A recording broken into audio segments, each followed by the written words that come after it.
Assalamualaikum dan salam sejahtera. Saya Hafiz Omar.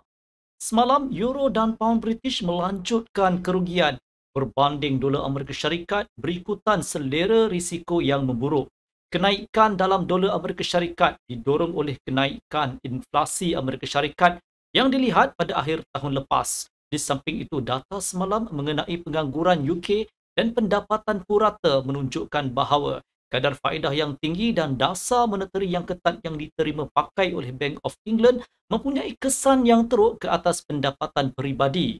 Berdasarkan latar belakang ini, peserta pasaran menjangkakan penggubal dasar untuk beralih daripada syarat-syarat kewangan yang ketat.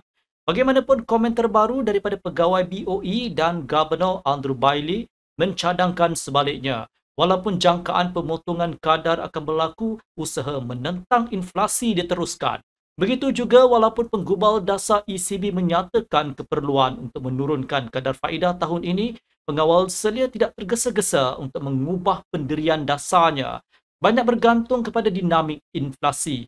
Semalam, Jerman mengeluarkan beberapa statistik penting. Indeks Sentimen Ekonomi ZEW meningkat manakala penilaian keadaan ekonomi semasa negara bertambah buruk. Memandangkan latar belakang Euro gagal untuk mengatasi semula kerugian. Lebih-lebih lagi, ia berada di bawah tekanan berikutan pengeluaran data dan ucapan makroekonomi Amerika Syarikat oleh pegawai Fed. Sebelum kita masuk ke dalam analisis teknikal, mari kita lihat kalender makroekonomi hari ini. UK bersedia untuk melaporkan data tentang harga pengguna. Pada asas bulanan, inflasi dianggarkan meningkat sebanyak 0.2% pada bulan Disember. Kadar inflasi tahunan diramalkan pada 3.9%, turun daripada 3.8% sebelumnya.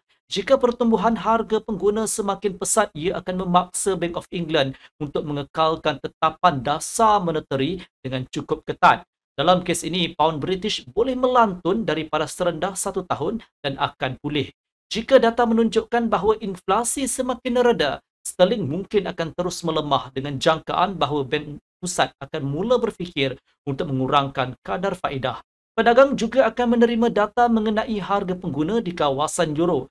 Kadar inflasi tahunan dijangka kekal tidak berubah pada 2.9% pada bulan Disember, manakala kadar inflasi teras tahunan diramalkan pada 3.4%. Data yang menunjukkan penurunan inflasi akan mempengaruhi euro di tengah-tengah jangkaan Bank Pusat Eropah untuk mengurangkan kadar faedah pada separuh kedua tahun ini. Bagi data dari Amerika Syarikat, tumpuan akan diberikan kepada jualan runcit yang dijangka meningkat. Tambahan pula, pedagang boleh memberikan tumpuan terhadap ucapan oleh Wakil Fed, Presiden ECB Christine Lagarde dan Presiden Bundesbank Joachim Nagel. Jika kenyataan mereka menandakan tiada perubahan pendirian yang dramatik, euro dan pound British berkemungkinan besar akan terus didagangkan ke bawah.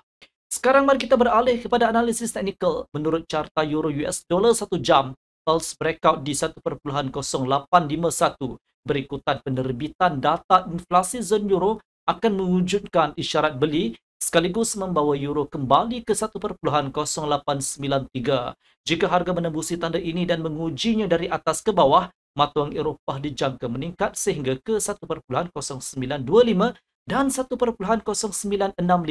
Senario ini mungkin berlaku jika ECB mengekalkan polisinya dengan ketat. Pada tahap 1.0965, saya cadangkan untuk melakukan penjualan di rebound dan ia bergantung pada pembetulan intraday 25 sehingga ke 30 pips. Penjualan di 1.0925 dan 1.0893 boleh dipertimbangkan hanya di false breakout. Dalam senario penurunan harga, jika harga menembusi di bawah 1.0851, euro akan meneruskan kerugian sehingga 1.0817 dan 1.0782.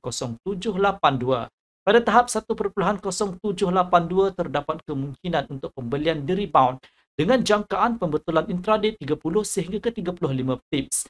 Pembelian di 1.0817 dan 1.0851 akan menjadi relevan sekiranya berlaku false breakout. Bercakap tentang mata wang British, keadaannya adalah serupa. False breakout di 1.2612 akan membawa kepada penjualan yang lain dengan sterling merosot sehingga ke 1.2584 dan 1.2558.